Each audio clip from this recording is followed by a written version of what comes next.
Hey folks, Real Honesty with John Ritland. I'm John Ritland. This is it's a rant video a little bit about what I think the state of the women's division is on Raw, SmackDown, and NXT as it stands now, and what the immediate future will be for all these talents in 2018. I want to say first, the rumors, the rumors are running rampant that WWE could be doing a women's Royal Rumble. Possibly with 20 women, maybe with 30 if they want to have a bunch of returns and stuff like that. Now, that might be dragging it out a bit, but I'd be all for them getting as many women in there as they can. And if they can get women to return for a one-off appearance to get some pops, cool. I think it's a great idea. I think, honest to God, this is what has needed to happen for a while. They've had the talent with the women, especially with the Mae Young Classic happening, which was a very nice thing in spite of the fact that Shayna Baszler, and look, I'm sorry, Shayna may have tried. She wasn't very good. She really wasn't. But hey, that's just my opinion. I'm just leaving it at that. I hope she gets better and hope she succeeds.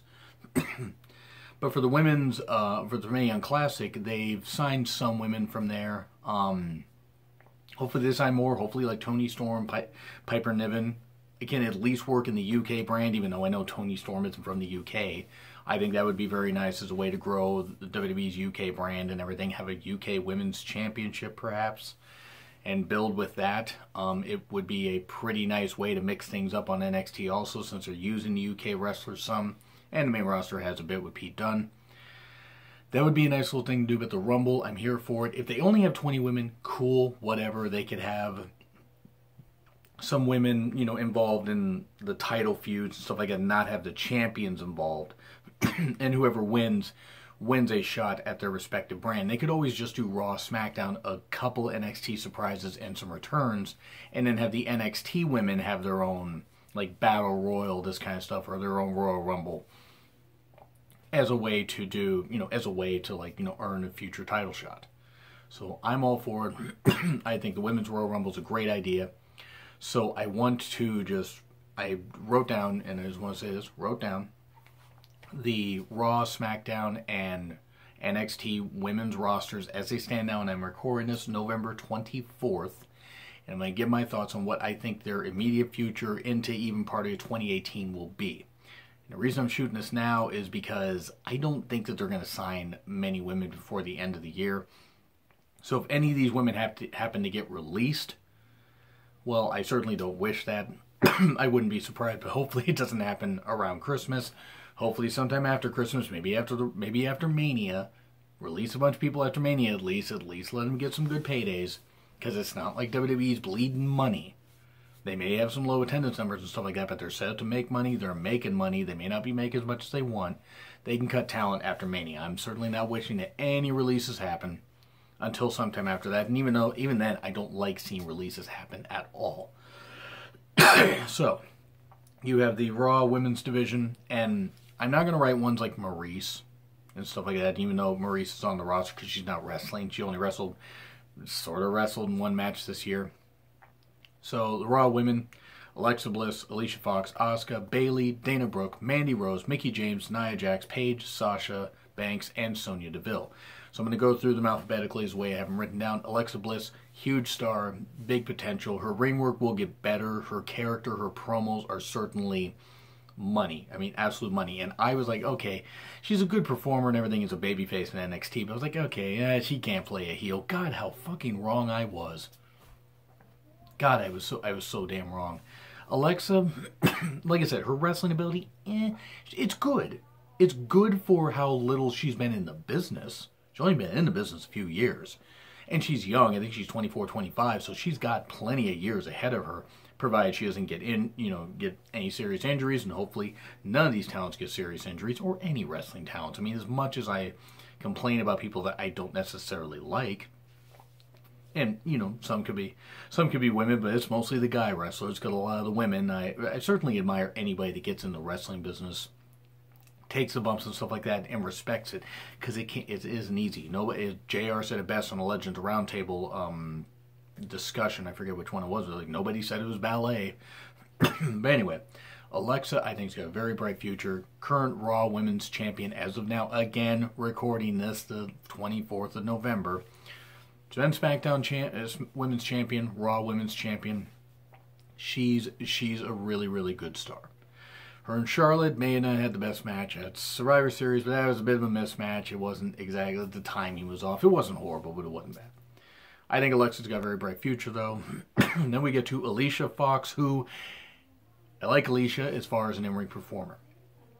She hits a really good Northern Light suplex, really good axe kick, has very good athletic ability. She's been with the company since 2008. I'm amazed she's still employed. And I'm not picking on her. I'm not picking on her one bit, but they haven't used her for shit. They booked her like shit for the past few years. Sure, they made her the Raw Women's Captain and stuff like that, and they made her look ridiculous with her and Naomi botching uncontrollably, and I'm not blaming Alicia for that or Naomi for that. It could have just been a malfunction at the junction, and then it just got worse as they kept botching. But with Alicia, I wonder if she's just pigeonholed to be this role where she might get a few wins and that's it. Like where she's basically just going to be a jobber, and I wouldn't be surprised. Again, certainly don't wish any women get released, but if Alicia got released in 2018 soon after Mania, I wouldn't be shocked. I wouldn't be. And she's only, I think she's 30 this year, maybe 31. I think she's 30. I think she's 30. I think she'll be 31 next year or somewhere around that. She's got years left in the business. If WWE decides to keep her, which they should if they want to freshen up her character, give her a run in NXT and have her work with the younger women there. I would be all for that. I would be, honest to God, all for that. So, realistically, Alicia may be the most likely to be released. I hope that that's not the case, though. Anyway, Asuka. Asuka's going to be booked like a dominant monster and everything. Have some really good feuds because Asuka is money, and she is. I mean, I can understand why she's maybe not everybody's cup of tea. I totally get that. Some people aren't into Japanese wrestling. That's all cool. Asuka's money. Asuka's that money. Absolute money performer. Intensity, beauty, power, ability. I think she's great. Asuka will lose in 2018. That's a bold prediction. She will lose either around SummerSlam or she will lose sometime at Survivor Series. But she will lose in 2018. I don't think she'll lose by Mania unless she either gets injured or she gets heat on her, but I think Asuka will lose in 2018. Very little doubt in my mind it'll happen. And I will be right back, folks. Alright, folks, quick break, and I am back. So, again, for the Raw Women's Division, Bayley. I really hope Bayley's used better than she has been in 2017. It just has not been the best year for her. They need to book her better. She's marketable. She's lovely. She's great in the ring. And, I mean, I don't mean to just point out looks. I mean, I'm sorry. If I'm attracted to some of the women's wrestlers, it's not a knock on their ability, because their ability is what should really matter, and their ability is what matters. These women can go in the ring, and they're certainly doing well. Bayley, I just hope 2018 is kinder to her. We don't need more kendo stick on a pole matches. I fear, though, Bayley, that they may not have faith in her. I fear they may not have faith in her, which is really a shame, because Bayley is absolutely just great. She is great. She is marketable to young women. She is an inspiration to young women. She's an inspiration to young boys. She's an inspiration to children. And also, there are a lot of adults that really like her. She has grown up a wrestling fan, has achieved her dream, has done very well, and I hope that 2018 is a lot kinder to her. I think the ceiling's very high on Bayley if they realize what the performer they have in her is. I will say this, though. They might need to give her another finisher. The Bayley to Belly, it worked in NXT. It's not working on the main roster. Let's give her a new finisher. Now we go to Dana Brooke. Oh, Dana Brooke. she can't cut it. She can't. I mean, I'm sorry. It could just be a lack of experience. She was doing better at NXT. Asuka may have gotten the best match out of her, actually, in Dana Brooke's short career at NXT TakeOver Respect. Dana Brooke, though. Dana. Her promos aren't very good. She was working better with Emma, and it's a real shame that Emma was released. Because I think Emma and Dana Brooke teaming back up would have been a great idea. Or Emma with the Iconic Duo, obviously. Shout out to Evelina Tweets for that. And don't worry, Peyton Royce and Billie Kay are going to be on the main roster. Peyton will be champion at some point. And if not in NXT, put him on SmackDown. She will be SmackDown Women's Champion by SummerSlam. That's a bold prediction right there. In fact, I'm going to do a bold predictions video, possibly 10 to 15 bold predictions. But anyway, Dana Brooke, I just hope she gets better in the ring, she gets better on the mic. But I don't think she's athletic enough. She can do a really good cartwheel. Her moves just aren't that good. She's not that good in the ring, and she's not that good in the mic. I hope she gets better. But I don't think they'll release her. But it might not be a bad idea if they put her back in NXT. Give her some more seasoning, because she's not getting very good. Mandy Rose. She will get chances because she's blonde and has big boobs. And she has the athletic build. People are trying to compare her to Trish Stratus. The difference is, and look, there were women's wrestlers better than Trish Stratus. Even during Trish's era.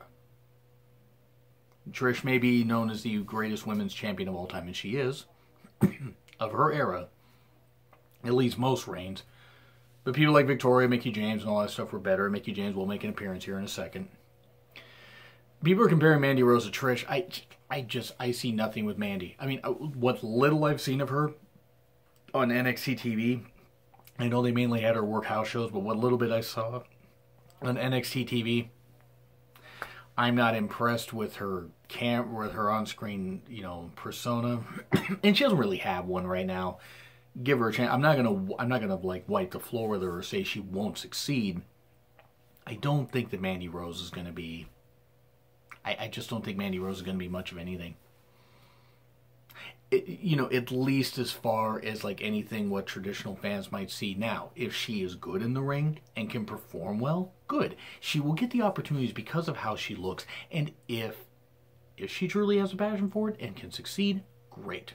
That is wonderful. I don't see it happening. I don't think Mandy Rose is a really big star. But hey, whatever. Maybe I could be proven wrong.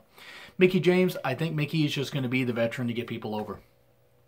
I hope she's not released in 28. She could be, but I hope not, because Mickie is a really good performer. And still at like nearly 40. I think she's 38 now.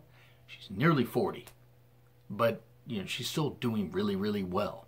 So I hope that she gets an opportunity to be women's champion on either Raw, or if they move her to SmackDown at some point, just give her a chance to be women's champion one more time. Even if it were just to be something like a Natalya-like run where she has it for 3 months. At least give her the chance with that. Just something like that. I mean, I know Natalya's run was more like about two and a half months, but still, you get the point. Mickie, I don't think will be released in 2018, but I wouldn't be shocked. I just hope it's not the case. Nia Jax, Nia Jax, quit walking out and bitching because you don't like your spot. That's the rumor. Just one, they need to get rid of the bodysuit, find her more flattering ring gear. I know she's a plus-size model or works as a plus-size model, and that's great. I just don't see... I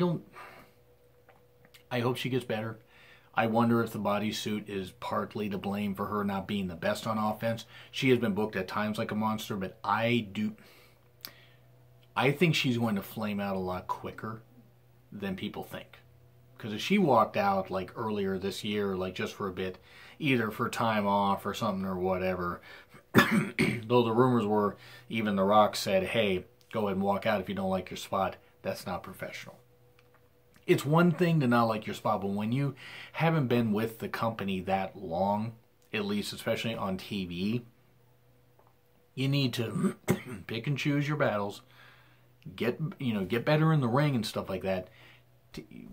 Take what you can get, make the best of it, and earn your spot. If you walk out or if you complain or whine or this kind of stuff, not a good idea. Hopefully, 2018, hopefully Nia matures a little bit and things can get better. Paige. I hope that Paige succeeds. I hope she does. Because the girl is really, really talented.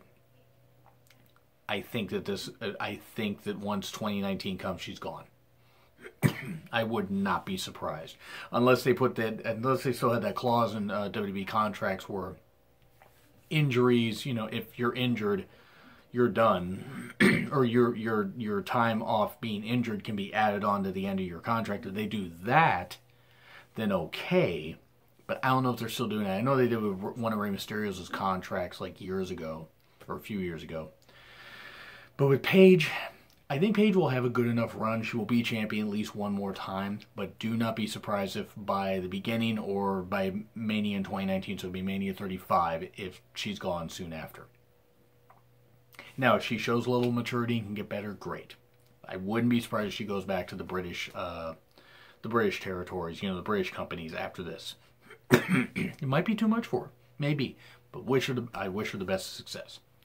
Sasha Banks, I may have to do a two-part show on this now that I'm doing this kind of stuff. But Sasha Banks, I think one, Sasha needs to stop dyeing her hair. Her hair is ridiculous. I mean, it just is. It's like it's bad. It's bad. Sasha is more than just a hair color. She's an incredible bumper. She's a good talker, a much better heel than she is a baby face. But she is somebody that can succeed really, really well, whether it's a face or a heel, but she's floundering as a baby face right now. She needs a chance to succeed better. She needs to do better by being a heel. And creative needs to do better by her, mainly, is what I'm saying. They need to do better by her. She needs a chance to be a heel again. She was tremendous as a heel in NXT. Made you hate her. Got in Izzy's face at one point and made Izzy cry. That was fucking wonderful. A takeover respect. The 30-minute Iron Woman match. Since I kept calling it an Iron Man match, even though they're women competing. I mean, I'm not saying we need to put labels on everything, but they were women. Who's the Iron Woman? Not like who's the Iron Lung. Like, who's the Iron Woman? Sasha Banks, I think she will be champion again in 2018 at some point, even if they happen to move her to SmackDown, which they could. I think that there's a good chance for that. I don't know if it's going to happen, but hopefully it does. Sasha Banks is really, really good. And then we get to Sonya Deville. And again, I'm not including Maurice, but Sonya Deville, first, the fact that she's openly gay, awesome. Be who you are. Be the person you are. Be happy with your life. That's great. Whether you're gay, straight, bi, it doesn't matter. Don't care. Be who you are.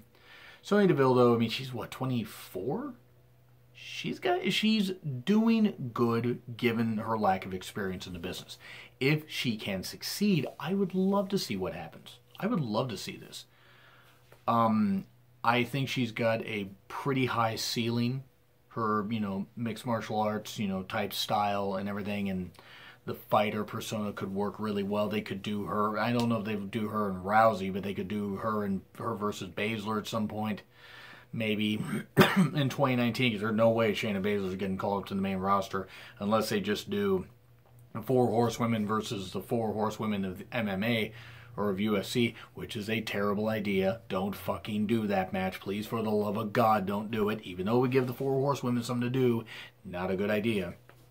But Sonya Deville's ceiling is very high, I think. Very high. I would hope that they would get, if they ever, because she's a heel now, if they turn her babyface, they could capitalize big time on her as being openly gay. I was like, oh, I was picked on or something like this for this, but now people are accepting me and stuff like that, or something like that. She's accepted for who she is, and that should be the case. So that's really where I'm just going to leave this off. I'm actually going to do a two-part, possibly 3-part series. I didn't think I was going to go that long, but I wanted to get my in-depth thoughts on what I thought the Raw Women's division was going to be. And this is, as it stands now, again, November 24th, 2017. So if this goes up and then, say, 2-3 weeks later, a woman or whatever gets released, which hopefully doesn't happen to be the case, barring injuries or barring releases, that's what I think is going to happen to the women. So anyway, what do you guys think? Did you guys enjoy the video? Like, share, comment, subscribe. Twitter links in the description. It's been Real Honesty with John Ritlin. I'm John Ritlin, and I will see you all soon.